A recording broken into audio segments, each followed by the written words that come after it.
दोस्तों, last video में आप सीख रहे थे मैत्री बुटीक के साथ ट्राउज़र या फिर कम मोहरी वाले अम्ब्रेला प्लाजो की कटिंग करना। आज तक के सबसे इजी मेथड से हमने आपको इसको कट करना बताया था सभी साइज़ के लिए। तो अगर आपने इसकी कटिंग का वीडियो नहीं देखा है तो ऊपर आई बटन पर क्लिक करके या फिर डिस्क्रिप्शन में लिंक दिया हुआ है, वहाँ पर क्लिक करके आप देख सकते हो। आज इसकी सिलाई करेंगे, वो भी बहुत ही सिंपल मेथड से करेंगे। हर कोई इसको इजीली बना सकता है जिसको बेसिक सिलाई करनी आती है या फिर मशीन चलानी आती है। तो इसको चलिए इसकी कटिंग शुरू करते हैं। तो इसकी कटिंग हमने इस तरह से की हुई थी। अब दोनों ही लेग्स को हमने सेपरेट करके यहाँ पर रख लिया है। सिलाई की शुरुआत आपको सबसे पहले करनी होगी अपने इन दो साइड से। यहाँ से इसको सिल देंगे और यहाँ से इसको सिल देंगे। इसके साथ ही दूसरे वाले लेग को भी यहाँ से सिल देंगे। आसन को पहले स्टिच नहीं करना है, इसको बाद में करना है। उसका भी रीज़न मैं आपको बताऊंगी कि बाद में क्यों करना है।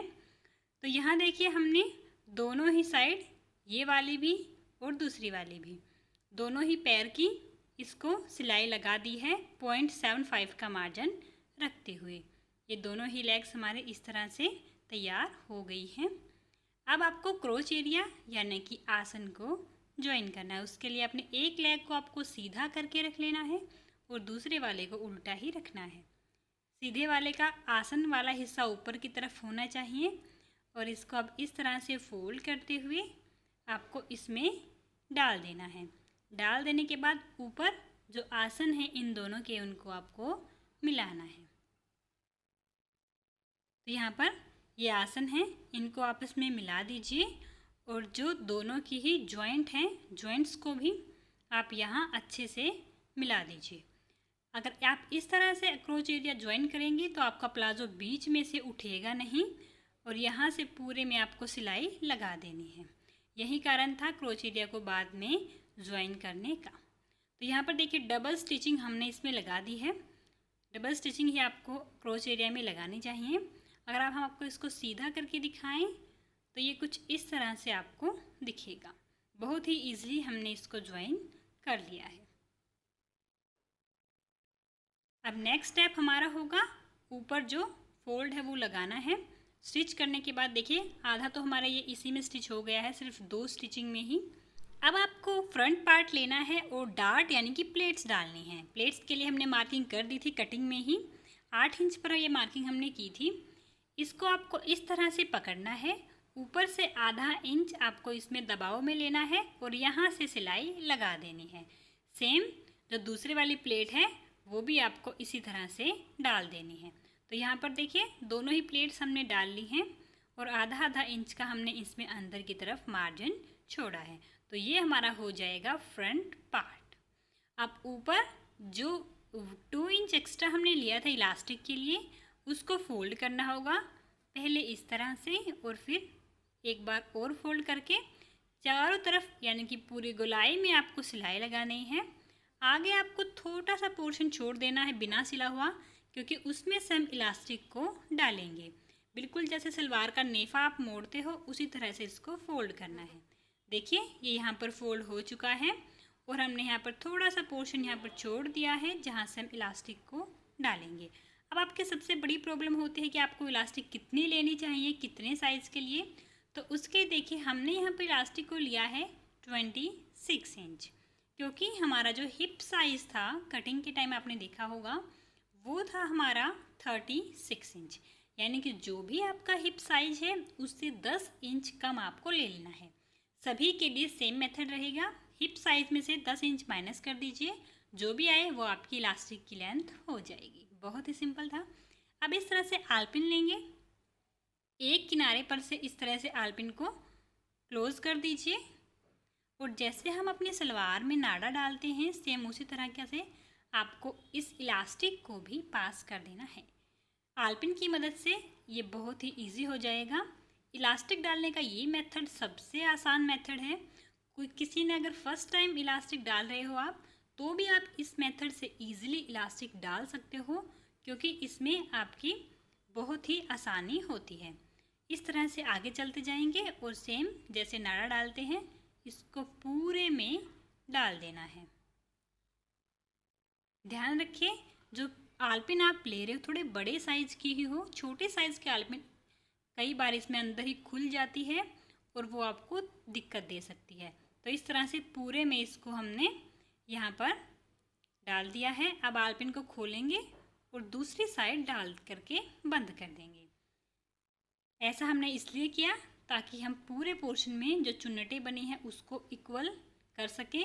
इसके साथ ही इलास्टिक कई बार अंदर ही अंदर घूम जाती है, उसको भी ठीक करना ना भूलें। बिल्कुल सीधी इलास्टिक हमारे चारों तरफ होनी चाहिए। अब यहाँ पर अपनी आलपिन को रिमूव कर दीजिए और जो इलास्टिक है उसको एक दूसरे के ऊपर इस तरह से ओवरलैप करते हुए यहाँ से स्टिचिंग लगा देंगे तो यहाँ पर दोनों ही ज्वाइन हो जाएंगे। दोस्तों मैं वीडियो में आपको काफ़ी सारे टिप्स देती हूँ, बहुत सारी छोटी छोटी बातें बताती हूँ। अगर आपको कोई भी अच्छी लगे तो प्लीज़ हमारे वीडियो को लाइक कीजिएगा और जो भी बात आपको अच्छी लगे वो हमें कमेंट में ज़रूर बताइएगा। अब देखिए ये इलास्टिक यहाँ पर अच्छे से ज्वाइन हो चुकी है। अब इस इलास्टिक को पूरे में आपको स्प्रेड कर देना है। सभी चुन्नटें एक साथ होनी चाहिए और जो ओपन वाला पोर्शन ये रह गया है इसको आपको सिलाई करके बंद कर देना है।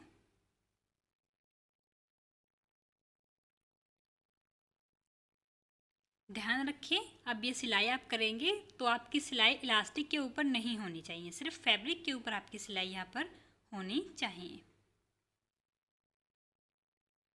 धागे को कट कर लीजिए और यहाँ पर पूरे में ही इसको इस तरह से आपको फैला देना है। बहुत ही ईजी था इनको बनाना। अब मैं इसमें एक सिलाई और डाल रही हूँ ताकि ये अच्छे से हमारी हो जाए सेट। आप चाहे तो इसको ना भी डालें बट एक सिलाई एक्स्ट्रा हम डालेंगे तो ये ज़्यादा परफेक्ट रहेगा। इलास्टिक डालते हुए हमें एक तरफ तो अपने एक हाथ से पीछे की तरफ खींचना होता है और एक हाथ से हमें आगे की तरफ खींचना होता है। जब आप सिलाई लगाएं तो आपका फैब्रिक बिल्कुल फ्लैट होना चाहिए, कोई भी चुन्नट उसमें नहीं होनी चाहिए। यही इलास्टिक लगाने का हमारा तरीका होता है। अगर आप हैंड मशीन पर लगा रहे हैं तो पीछे आप किसी और से खिंचवा सकते हैं। तो देखिए इस तरह से हमने यहाँ पर भी जो दूसरी वाली एक्स्ट्रा सिलाई थी वो डाल दी है। इससे आपकी और भी परफेक्ट देखिए कितनी अच्छी यहाँ पर हमारी इलास्टिक डलकर तैयार हुई है। तो आप चाहे आप बिगनर से क्यों ना हो इस तरीके से इलास्टिक डालेंगे तो बहुत ही परफेक्ट डलेगी। तो यहाँ पर इलास्टिक तो डल चुकी है। अब लास्ट पोर्शन हमारा रहता है और वो है अपनी मोहरी यानी कि घेरे को फोल्ड करना। इसके बाद ये रेडी हो जाएगा तो मैं आपको इसको ट्राई करके दिखाऊंगी, इसका लुक भी आपको ताकि पता लग सके। जो भी एक्स्ट्रा हो उसको निकाल दीजिए, छोटा या बड़ा है नीचे बिल्कुल इक्वल होना चाहिए अगर आप मोड़ रहे हैं तो। अब इस तरह से इसको डबल फोल्ड कर लेंगे और यहाँ किनारे से सिलाई लगा देंगे। यहाँ पर तो घेरा कम था इसलिए हमने इसको एक बार में ही डबल फोल्ड कर लिया है।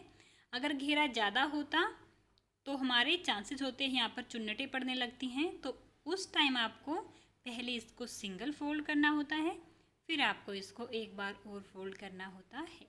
बट यहाँ हम इसको एक साथ ही डबल फोल्ड ईजिली कर सकते हैं। दोस्तों आपके लिए काफ़ी अच्छे बहुत ही बेसिक और बहुत ही आसान तरीके वाले वीडियोज़ हम लेकर आते हैं। प्लाज़ो के लिए काफ़ी सारे टाइप हम ऑलरेडी अपलोड कर चुके हैं, सभी टाइप के प्लाज़ो। अगर आपने वो नहीं देखे हैं अभी तक तो वो आप देख लीजिएगा।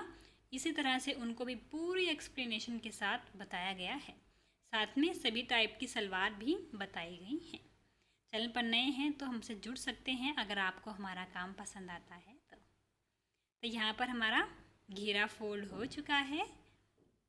सेम वे में जो दूसरी लेग वाला घेरा है उसको भी फोल्ड कर लेंगे। एक्स्ट्रा सभी धागों को आप कट करना ना भूलें साथ साथ। देखिए कितने अच्छे से ये घेरा फोल्ड हो गया है बहुत ही ईजिली। इसी तरह से दूसरी लेग वाला जो घेरा है उसको भी हम फोल्ड कर लेंगे।